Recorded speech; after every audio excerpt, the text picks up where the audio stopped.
হাজোৰ শুৱালকুছিত বেদখলকাৰীৰ বিৰুদ্ধে উচ্ছেদ অভিযানত নামি পৰিল হিন্দু সংগঠন। চৰকাৰ প্ৰশাসনৰ নিৰ্দেশনা অবিহনে চলিল উচ্ছেদ অভিযান। একশ্যন মুডত নামিল হিন্দু জাগৰণ মঞ্চ।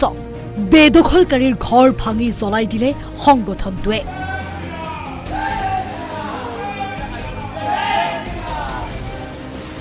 এই দৃশ্য তীৰ্থনগৰী হাজোৰ পুৱামক্কা পাহাৰৰ। হাজো বন বিভাগৰ গাতে লাগি থকা ফৰেষ্ট লেণ্ডৰ ভূমিত চলিছে অবৈধ দখল। এনে সময়তে চৰকাৰ গঠনৰ পূৰ্বে বেদখলকাৰীৰ বিৰুদ্ধে ওলাই আহিল হিন্দু জাগৰণ অসম নামৰ সংগঠনটো।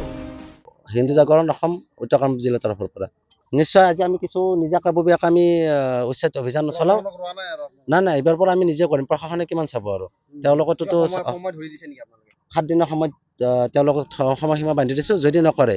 কাৰণ এই জাতিটো হ'ল আমাৰ পৰিৱেশ যিটো ধ্বংস কৰি আছে। বৰপেটা বৰহী শনিয়াদ এইটো ছাইডৰ পৰা আহিছে, আহি ইয়াতে তেওঁলোকে বন বিভাগৰ মতে আজি আমি স্মাৰক পত্ৰ দিছোঁ। আমি 7 দিনৰ সময়সীমা বান্ধি দিছোঁ।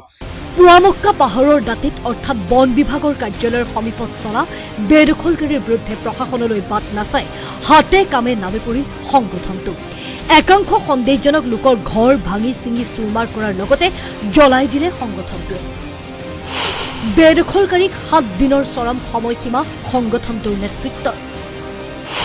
7 দিনৰ ভিতৰত হাজোৰ দখলকৃত ভূমি পৰিত্যাগ কৰিবলৈ সকিয়নি। এইটো হাজো পুৱামক্কা পাহাৰ বুলি কয়। এইটো ফৰেষ্ট যিটো বন বিষয়া কাৰ্যালয়ৰ নাকত সন্মুখত তেওঁলোকে ফৰেষ্টৰ মাটি দখল কৰি ঘৰ বনাইছে। ঘৰটো বনাইছে ইয়াতে উৰুচ মেলা বুলি ইয়াত পুৱামক্কাত এটা মেলা হয়। সেই মেলা টাইমত ইয়াতে অবৈধভাৱে ভাং মদ এইবিলাক বেপাৰটো চলায়ে আৰু পকী ঘৰ বনাইছে। ইয়াতে আমাৰ হনুমান মন্দিৰ আছে প্ৰায় 50 মিটাৰ আঁতৰত। তেওঁলোকে এই ঠাইখিনিত গৰু মাংস বিক্ৰী কৰে। ইফালে উচ্ছেদ অভিযানৰ খবৰ পাই উচ্ছেদ স্থলীত উপস্থিত হয় হাজো আৰক্ষী আৰু অগ্নি নিৰ্বাপক বাহিনী। আৰক্ষীৰ হস্তক্ষেপত উচ্ছেদ অভিযান চলাই সংগঠনটোৱে। অনাগত 7 দিনৰ ভিতৰত বেদখলকৃত ভূমি খালী নকৰিলে পৰিস্থিতি ভয়ানক হ'ব বুলি সকীয়াই দিয়ে সংগঠনটোৱে।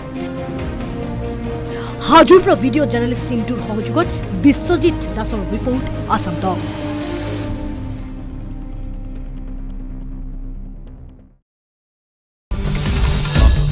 আসাম টক্স আপোচবিহীন অসম কণ্ঠ।